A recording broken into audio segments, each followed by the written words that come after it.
portions of Lake Superior during the winter. And in the spring, the United States Coast Guard sends icebreakers up here and they break a path through the ice. Right beyond that gray building. I blinked. You blinked and where you can see them.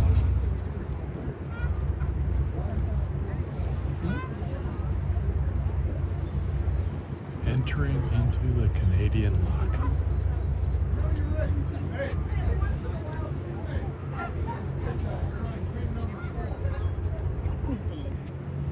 Okay, so this is the Canadian Lock. It's about 21-foot drop down to the next level. The valves will let out approximately 6 million gallons of water, and it will take about 7 minutes for this lock to lower this ship so we can go to the next level.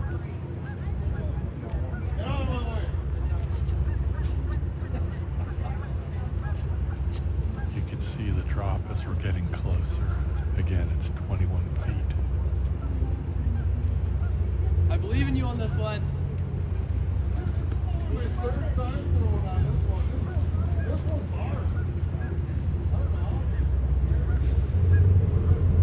And that's the body of water we're going to go into. Oh, I was close. Still down.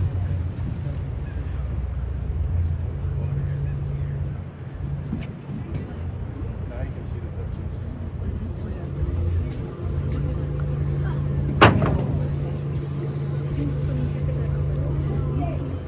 Okay, we're going down. You can see, look at the lock door. You can see us going down. It's a drop of 21 feet.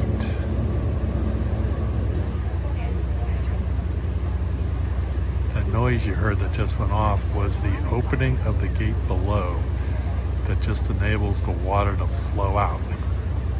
It's like the plunger on a sink.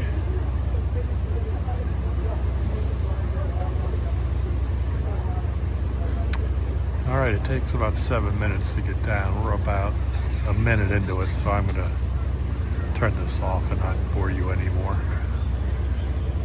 Okay, we've reached the bottom, 21 feet, and the lock is beginning to open. And look who joined me. Do you two want to say anything for the camera? Hi. Hello. We're in the Canadian Lock on our journey in the UP. Gates are opening.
Well, here we are heading towards somewhere that Katy I think I saw this in the latest edition of ID. We did pass a cemetery back there. Katy wanted to go into it. You guys are chickens. Alright, we've been on this road now for at least 10 minutes. We thought there might be a turn off to a tarred road, but it looked even worse than this road. As you can see on the map, we're going to come up on some kind of squiggly thing. Stay tuned. Okay, we finally hit tar. This road feels like we're in a Cadillac.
Hello, Catherine.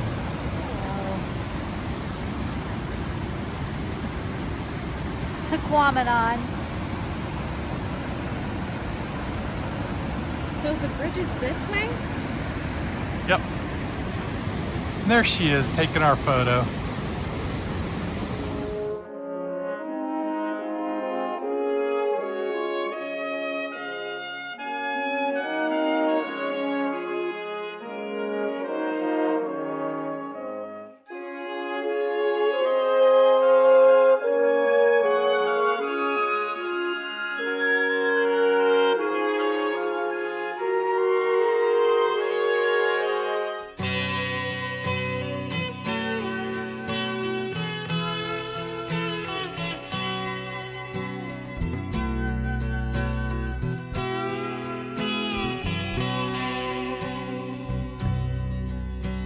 The legend lives on from the Chippewa on down of the big lake they call Gitchagumi. The lake, it is said, never gives up her dead when the skies of November turn gloomy. With a load of iron ore, 26,000 tons more than the Edmund Fitzgerald weighed empty. That good ship and true was a bone to be chewed when the gales of November came early. The ship was the pride of the American side, coming back from some mill in Wisconsin. As the big freighters go, it was bigger than most, with a crew and good captain well seasoned, concluding some terms with a couple of steel firms when they left fully loaded for Cleveland. Then later that night when the ship's bell rang, could it be the north wind they'd been feeling?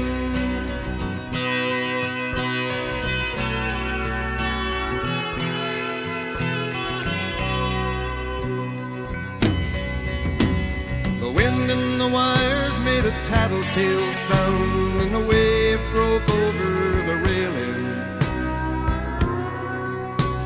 And every man knew, as the captain did too, 'twas the witch of November come stealing.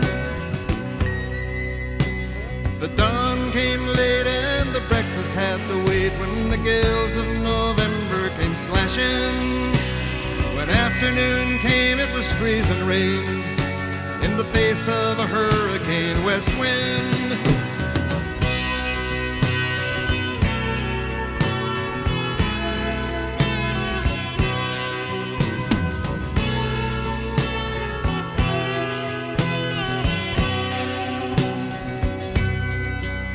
When supper time came, the old cook came on deck saying, "Fellas, it's too rough to feed you." At 7 p.m. a main hatchway caved in. He said, "Fellas, it's been good to know ya." The captain wired in, he had water coming in, and the good ship and crew was in peril. And later that night, when his lights went out of sight, came the wreck of the Edmund Fitzgerald.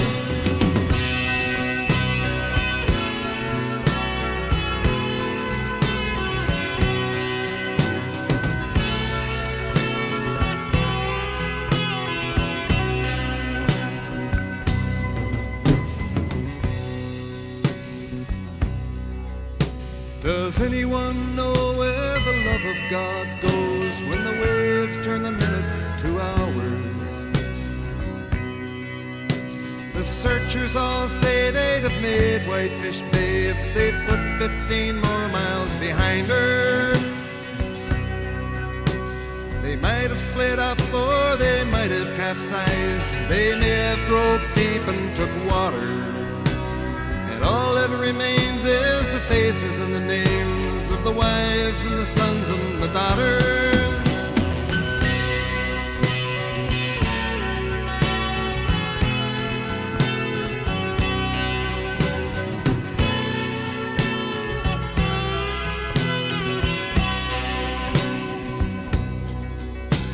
Lake Huron rolls, Superior sings. in the rooms of her ice water mansion. Old Michigan steams like a young man's dreams. The islands and bays are for sportsmen. And farther below, Lake Ontario takes in what Lake Erie can send her. And the iron boats go, as the mariners all know, with the gales of November remembered.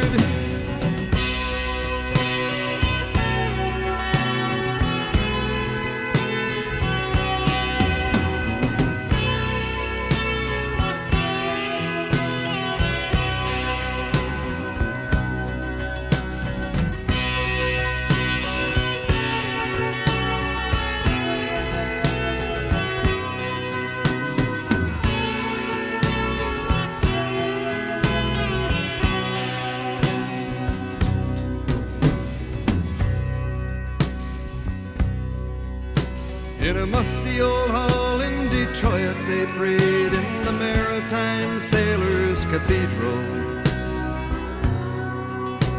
The church bell chimed till it rang 29 times for each man on the Edmund Fitzgerald. The legend lives on from the Chippewa on down of the big lake they call Gitchagumi. Superior, they said, never gives up her dead when the gales of November come early.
You have the light on. Gotta be able to see.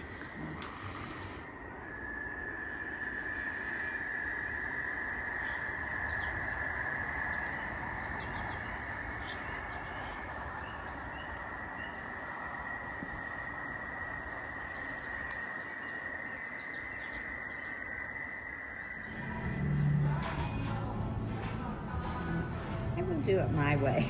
All right, I'm gonna do it just the egg over medium, got it, bacon got it. on a croissant. Perfect. No sauces or anything like that. All right, Okay, thank you. got it. Hi there. Grab a bite to eat?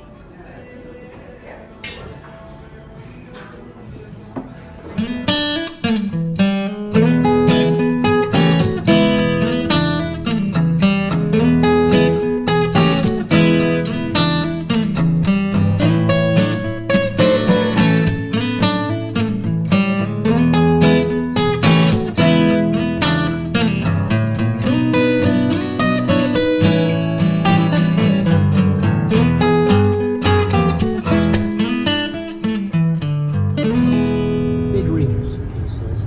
I used to devour Reader's Digest and loved the section toward more picturesque speech. Gobbled them up. We also used to get the Coast Guard magazine, Proceedings, which I read every month. Hayes would pick up his magazines and condensed books, 10 different stories in a 2-inch thick book, which made for very efficient reading while going through the sulaks, where a local librarian would roll a cart of books out to the boats. Before cable TV, cell phones, and laptops, the sailors were voracious readers, which explains why so many have vocabularies far beyond their educational levels, but they can switch back and forth to sailorese or the plum. Next to reading, sailors favored card playing, with poker proving to be the most effective means to separate.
I don't know if you can see all the bugs.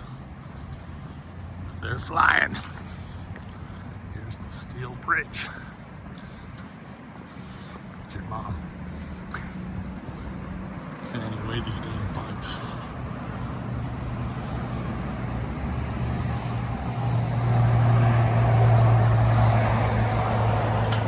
There's the steel bridge.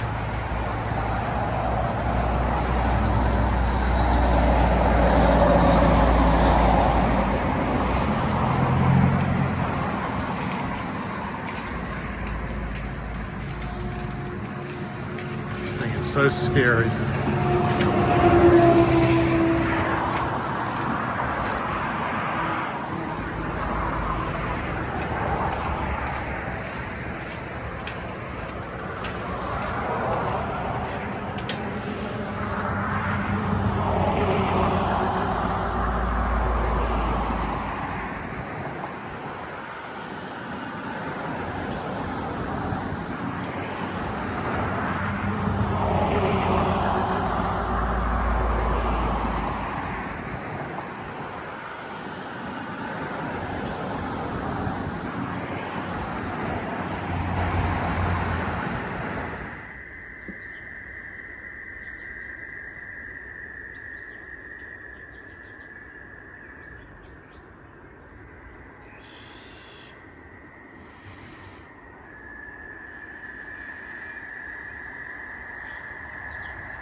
other than a little bit of dirt on the car from this Michigan driving.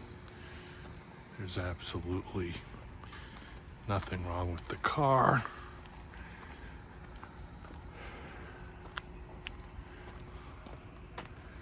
This truck is parked next to me, but I should be able to see that.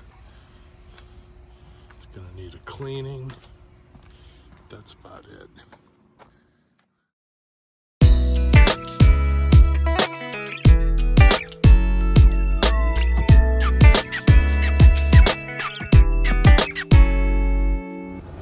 Happy birthday. Thank you.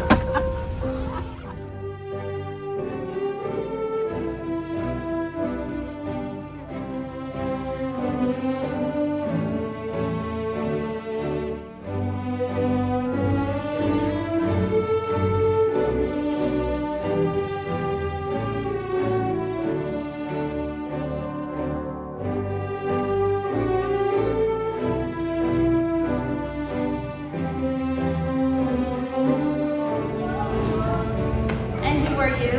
Oliver. And what do you want to be, Oliver? A zoologist. And who are you? Stephen. And what do you want to be? A soccer ball player. A soccer ball player.